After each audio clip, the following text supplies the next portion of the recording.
Good morning बच्चों। हम ललधर द्वारा रचित वाक्य पढ़ रहे थे। 2 वाक्य का हम अर्थ कर चुके थे। तीसरा वाक्य पढ़ते हैं। आई सीधी राह से गई न सीधी राह, सूक्ष्म सेतु पर खड़ी थी बीत गया दिन आहा, जेब टटोली कौड़ी न पाई, माझी को दूं क्या उतराई। कठिन शब्दार्थ देखते हैं।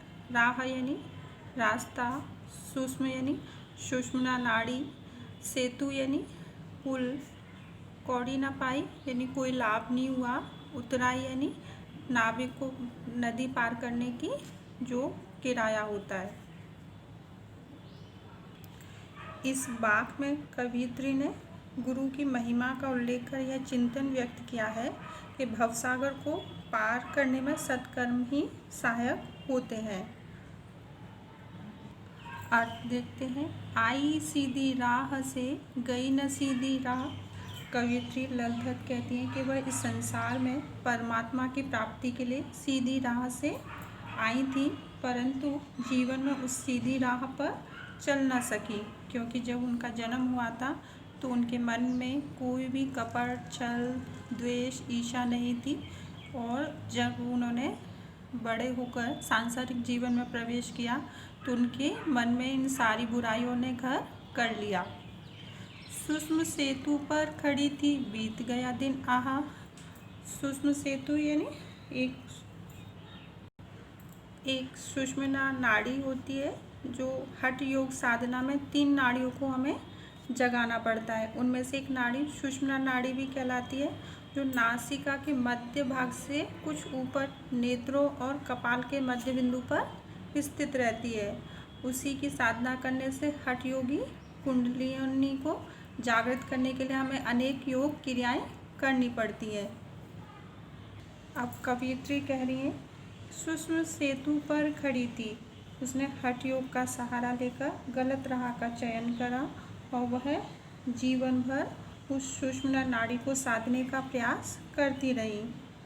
बीत गया दिन आ और कुंडलिनी जागरण के प्रयास में लगी रही और सारा जीवन उनका ऐसे ही बीत गया।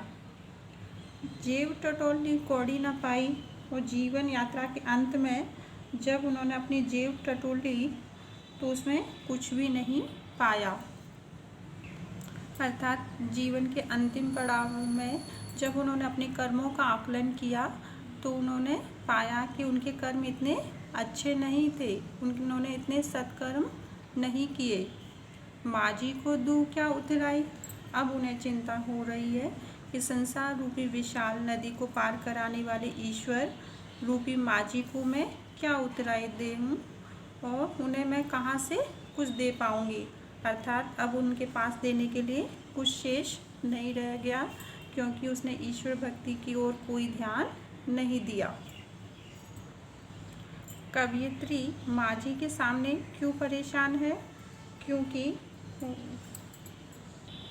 इस संसार सागर से पार कराने वाला ईश्वर रूपी माझी है। उस ईश्वर रूपी माझी या नाविक के सामने कवियत्री उसके पास उतराई देने के लिए कुछ नहीं बचा। कवियत्री के पास कुछ नहीं बचा। उसने प्रभु भक्ति रूपी पुण्य का अर्जन नहीं किया। जेब टटोली कौड़ी न पाई से क्या आशय है? इसमें मनुष्य जीवन भर छल कपट करता रहा, मोह माया, लोभ, आसक्ति, स्वार्थ आदि गलत कार्यों में लीन रहा। इस कारण वह सत्कर्म करना, उचित विधि से प्रभु भक्ति करना भूल गया, और जब वह जीवन का अंत समय आया तो वह पुण्य कर्म का संचय न कर पाने के कारण पछताता है। नेक्स्ट। थल थल में बसता है शिव ही, भेद न कर क्या हिंदू मुसलमान, ज्ञानी है तो स्वयं को जान, वही है साहिब से पहचान। थल थल जगह जगह, शिव यानी ईश्वर, साहिब यानी ईश्वर। यहाँ कवियत्री ललधर ईश्वर की सर्वव्यापकता की ओर संकेत करती हुई कहती हैं कि ईश्वर थल थल और हर जगह रहता है। ईश्वर सर्वव्यापक है, इसलिए हमें भेद न कर क्या हिंदू मुसलमान, इसलिए हमें धार्मिक और जाति संकीर्णताओं से ऊपर उठते हिंदू मुसलमान में भेद नहीं करना चाहिए। ज्ञानी है तो स्वयं को जान। और अगर यदि हम स्वयं सच्चा अपने आप को सच्चा ज्ञानी समझते हैं तो पहले स्वयं को पहचानना चाहिए। वही है साई से पहचान। और जब हम स्वयं को जान जाएंगे, अपने भीतर रहने वाले आत्मा में रहने वाले ईश्वर को जान जाएंगे, तो वही हमारी ईश्वर से सच्ची पहचान कर सकेंगे। उसी से हम ईश्वर की सच्ची पहचान कर सकेंगे।